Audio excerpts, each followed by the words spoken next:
Başının arxasına vurulan cəmi bir zərbə, bir insanın gələcəyini, arzularını və bütün həyatını necə yox edə bilər? Richard Colon, boks dünyasının gələcək ulduzu sayılan, 16 maçın hamısında qalib gələn gənc bir çempion idi. Lakin 2015-ci ildəki həmin məlum döyüş hər şeyi dəyişdi.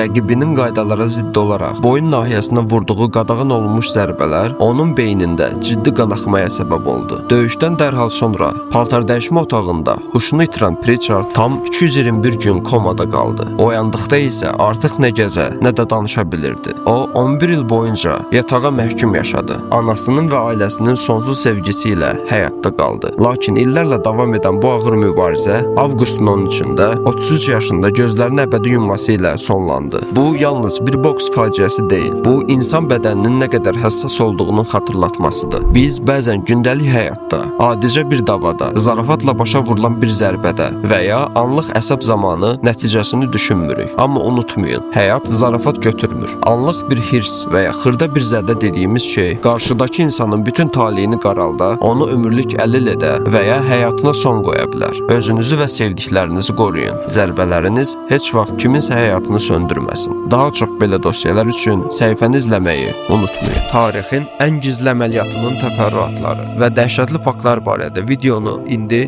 Cinayət Dosyası YouTube kanalından izləyə bilərsiniz.